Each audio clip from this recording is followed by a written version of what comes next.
Good morning to all class fifth A और B के बच्चे जो हिंदी पढ़ते हैं। आपको मालूम है कि 15 जुलाई से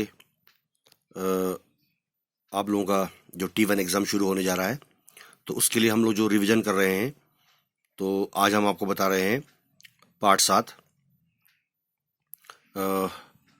ये है कि अनीता की डायरी से जो इसके एक्सरसाइज है, प्रश्न उत्तर वगैरह है, वो सब है। भाग 3 पेज नंबर 52। तो इसमें कुछ यहाँ पर है, देखो, शब्द अर्थ, ठीक है। उसके बाद ये प्रश्न उत्तर है, ठीक है। अब आ जाओ पेज नंबर 52 के बाद 53 की बारी। यहाँ लिखा है कुछ इस प्रकार से, ठीक है। इनको हमने देखना है, ये हमने आपको पहले भी बताया था। चौथा वाला छोड़ दीजिए, ये वाला छोड़ दीजिए। आप दिए गए शब्दों से वाक्य बनाइए, ये आप छोड़ दीजिए, यहाँ तक देख लीजिए, ठीक है। निम्नलिखित शब्दों के विलोम लिखिए और वचन बदलिए। एक वचन, बहुवचन, यानी कि सिंगुलर नंबर और प्लूरल नंबर को आपने कैसे बनाना, जैसे तितली तितलियाँ, कोपल कोपलें, चिड़िया चिड़ियाएँ, बच्चा बच्चे वगैरह, ठीक है। यहाँ पर है। इसके बाद इसका कुछ प्रश्न उत्तर जो है वो इस प्रकार से है। यहाँ लिखा है देखो, ठीक है ना। यहाँ है इसके प्रश्न उत्तर। तो आपने ये देखना है कि पहला प्रश्न है, वसंत ऋतु के आने पर अनीता ने प्रकृति में क्या क्या परिवर्तन बदलाव देखे। तो इसका उत्तर है, चमकीली धूप, पहाड़ियों पर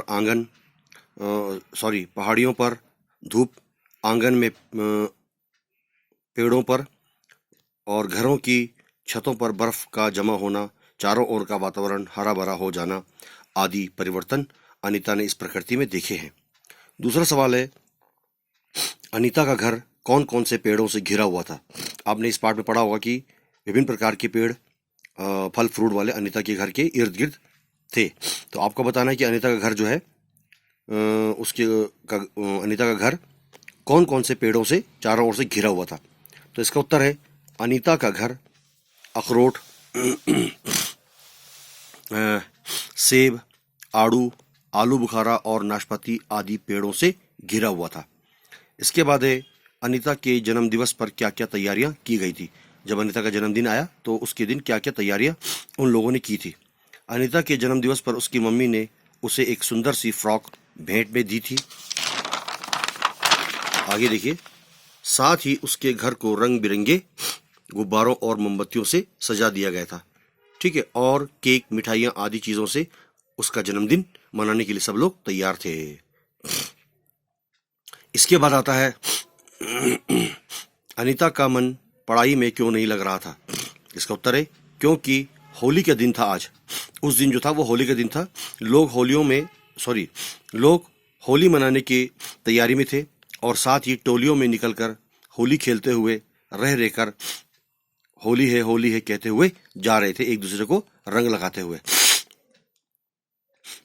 परीक्षा आने पर घर का माहौल कैसा हो जाता है। इसका उत्तर है, परीक्षा आने पर घर में अनीता की मम्मी ने उसे टीवी देखने से मना किया, खेलने कूदने से मना किया और अपनी पढ़ाई पर ध्यान देने के लिए ज़्यादा उसको प्रेरित किया। तो ये कुछ इस प्रकार के प्रश्न उत्तर थे, ठीक है ना। तो इनको आपने देखते रहना है, पढ़ते रहना है, समझते रहना है। और एक ज़रूरी बात वह है कि आप अपने घर पर रहेंगे, सेफ और सुरक्षित रहेंगे, ठीक है। साफ सफाई का ध्यान रखेंगे और अपनी जो पढ़ाई है, जो आपका T1 एग्ज़ाम की तैयारी है, वो आप लोग अच्छी तरह से करते रहिए। और जैसे कि बहुत से बच्चे जल्दीबाजी करते हैं एग्ज़ाम लिखने के लिए, ठीक है ना, तो वो जल्दीबाजी नहीं करना है। आपने अपना नाम, जो आपके पास आंसर शीट दिया गया है, ठीक है, उसके ऊपर अपना नाम, अपना क्लास, सेक्शन A या B, ठीक है, और रोल नंबर बिल्कुल साफ सुथरा लिखेंगे।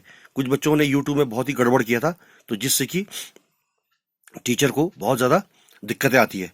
तो इसलिए आप उन चीज़ों का ध्यान रखेंगे, ठीक है। और जहाँ समझ में नहीं आ रहा है आप उनको पढ़ते रहिए, पूछते रहिए कहाँ पर क्या है, ठीक है।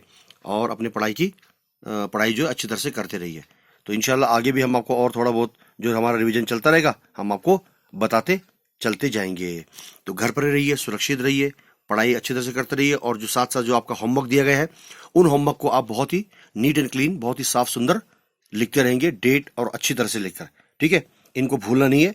इंशाल्लाह जब स्कूल खुलेगा तब आपसे मुलाकात होगी और अच्छी तरह से हम लोग और बेहतर आपको पढ़ाने की हम लोग कोशिश करते रहेंगे। तब तक के लिए खुदा हाफिज, goodbye and best of luck.